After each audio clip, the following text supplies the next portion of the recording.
All right, I have a big bottle of calcium hydroxide.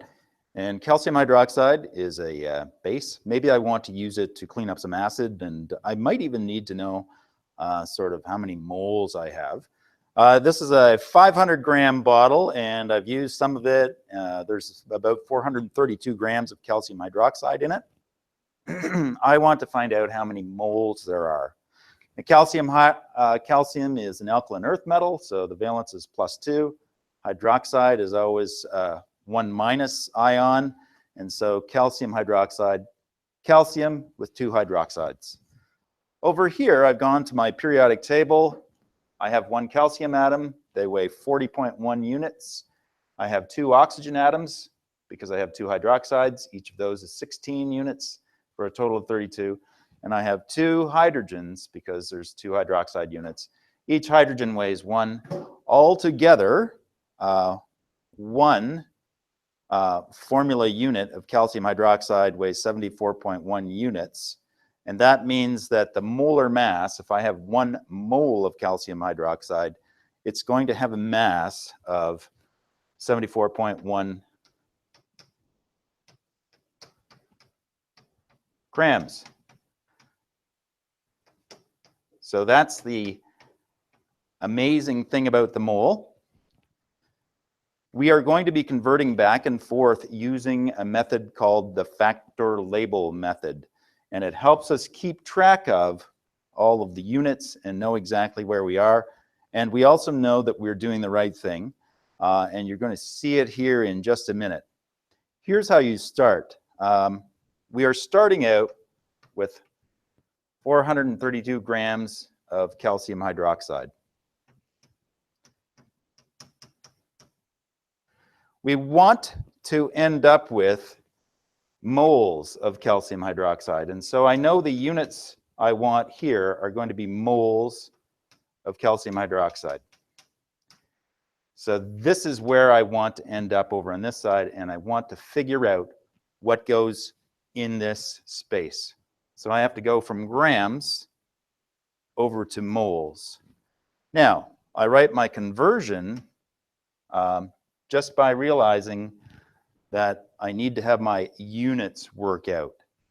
I need moles on the top, and I need to cancel out my grams. So grams are going to go on the bottom here, and moles, MOL, are going to go on the top there. And I could put calcium hydroxide here and here, but already I'm crowded out, so I'm not going to do it. Okay, so there is 1 mole for 74.1 grams of calcium hydroxide. Now I'm all ready just to do my calculation because I can see that the grams are going to cancel and I'm going to be left with moles as my unit.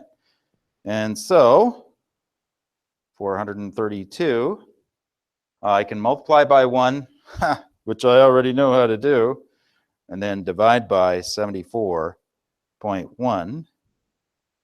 And so when I do this, these are going to cancel, the grams are going to cancel, and I'm going to end up with 5.8 moles of calcium hydroxide. And I can see that that is about right because 1 mole weighs 74.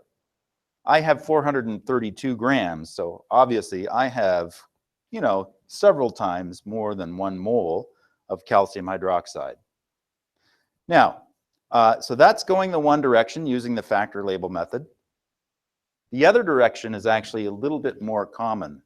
So if I had a big acid spill on the floor and I said, gee, I need some calcium hydroxide or any base, I would probably estimate how many moles of acid there are and then figure out how many moles of the base I need to neutralize it.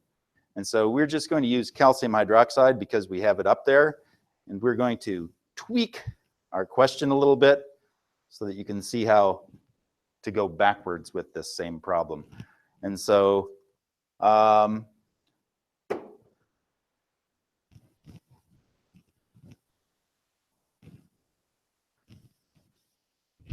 so let's say, for example, I need, 2.5 moles of calcium hydroxide. I wonder how many grams I need. So how many grams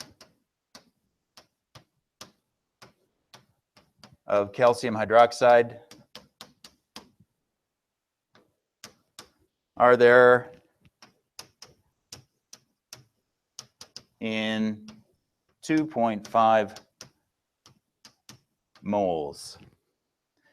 So in this case, I'm starting out with moles, and so I have 2.5 moles of calcium hydroxide. And what I want to end up with over here is grams of calcium hydroxide. In here, there's only one required conversion, but what needs to go on the bottom is going to be moles, so that it will cancel with the moles up there. And I know my formula weight. I know that there are 74.1 grams of calcium hydroxide in 1 mole of calcium hydroxide. I can see that my moles are going to cancel. And all I really need to do is 2.5 times 74.1, and I'm going to get my answer. Set my calculator there. You could probably do this without the factor label method. I'll admit that freely. But I would like you just to get good at seeing how the units cancel. And so the calcium, the moles have canceled. I'm left with grams. That's how I go the other way with the factor label method for finding how to go from moles to grams. And we started out figuring out how to go from grams to moles. And we've just been introduced to what's known as the factor label method.